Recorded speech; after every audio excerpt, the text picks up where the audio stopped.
This is financial freedom. Jeez, man.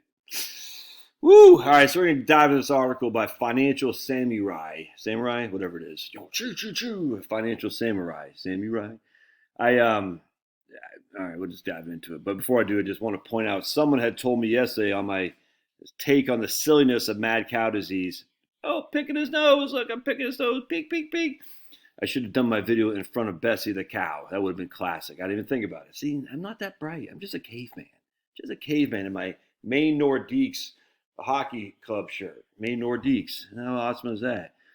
Anyway, so the point about the mad cow disease thing was the idea mad cow disease was caused by meat and bone meal of rendered cow. So you take a dead, you slice up a cow, you sell them for steaks. So the portions you don't eat, you render, you grind up into a powder, you feed that to livestock for the protein, and that was supposed to cause mad cow disease, and that didn't cause a mad cow disease.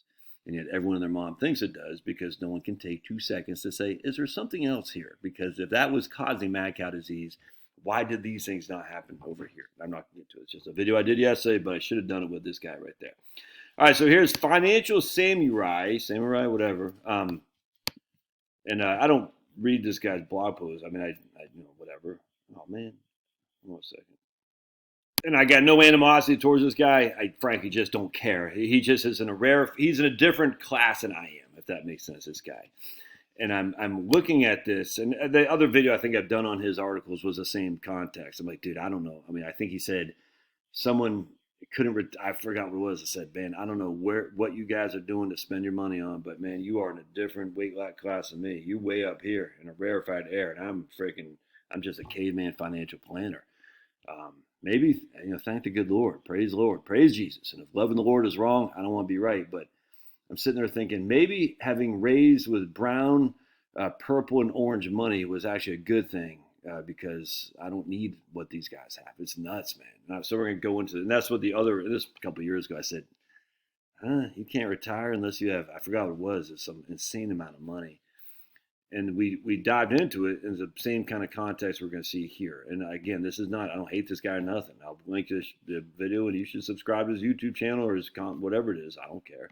I'm not shut down and shut it back. Let's see if it works this time. Anyway, so Harvard why is it not doing it here? Hold on a sec. Argues the best income based on 2023 tax rates, 2023. And we're going to go down here. We have keep doing this. We have a married couple with $300,000 of income. All right, so we're going to scroll down here. And it's pretty interesting how he breaks it out. Get the website to cooperate. So we're just going to read from my phone here. And so let's just see what we got here. Hold on a second. What's going on with the website? But anyway, so I'm just going to read this. Anyway, so he goes, budget example of best income amount with a married couple with kids.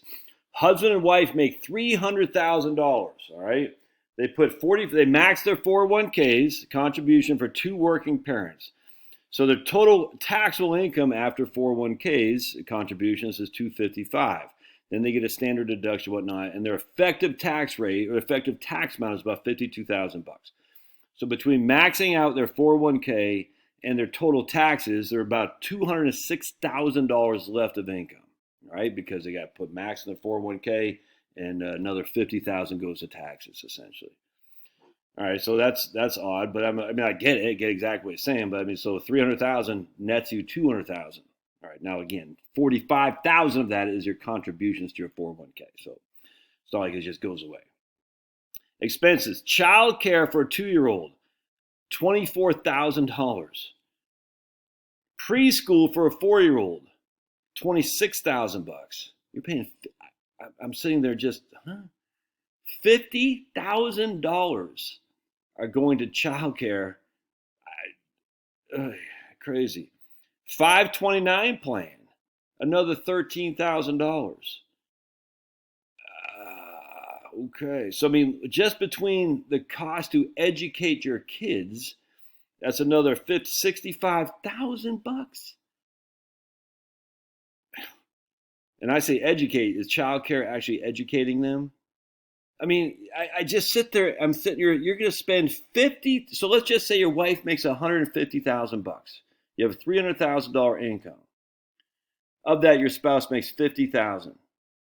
a third of that is going in order to help raise the kids so she can go to work. On top of that, another 25,000 of that is going to pay the taxes for her to be able to go to work. Huh? So she's making 150,000 bucks, and you're paying 50,000 for childcare, and her taxes are about 25%, 50% of your total tax is 25,000 bucks. A half of her income is going to childcare and taxes just so she can work. On top of that, another 22.5 is going to her 401k. This is insanity, man. Why would you sacrifice your children for some clown down the street so your wife can net 60,000 bucks a year in income, and now they got a mortgage too here, they got a mortgage. What is their mortgage? $4,000 a month. And that's just principal and interest. They got property tax, another 1,500 bucks a month.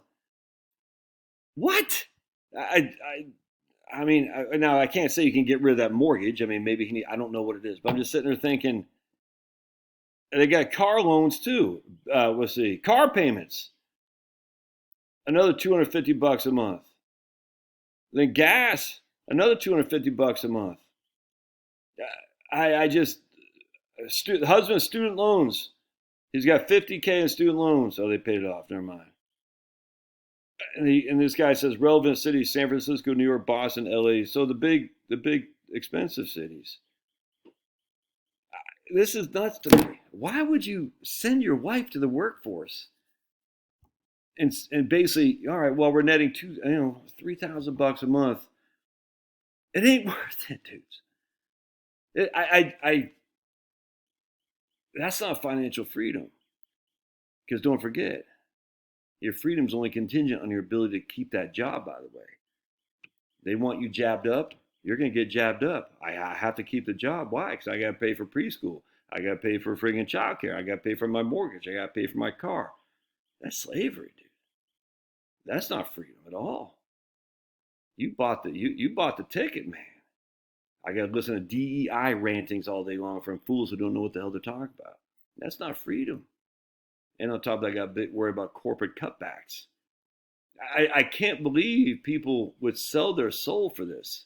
Their children. I'm sitting there thinking, that $300,000, it's all gobbled up in other expenses. Maybe what you could do instead there, guys, you could say, you know something, honey? I want you to stay home to raise the kids. I guarantee your wife wants to too. We're going to save immediately, right out the gate, $75,000 a year. Immediately from childcare and 401k contributions. On top of that, we're going to save from your taxes as well. We're going to save $100,000 a year. All right. On top of that, we probably aren't going to drive as much in gas. We probably don't need a car loan. I mean, so for you working lady, you're netting $2,000 or $3,000 a month. But some of that's 401k contributions. That's great, dude. 20 years from now, your kid's going to be old, out of the house, raised by nannies.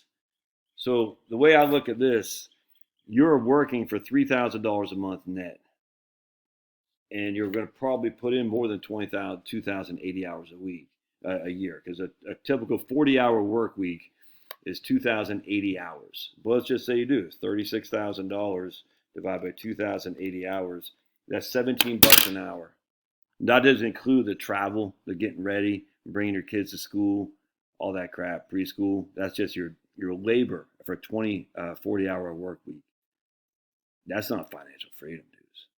That's insanity. Elizabeth Warren did. Let me see if I can't find that book. So the most famous Indian, Native American Indian in Histoire, Elizabeth Warren, actually wrote a good book. I haven't read it. My mom sent it to me, but I read a little bit of it. I cursed, and I can't find it. I did a cursory take.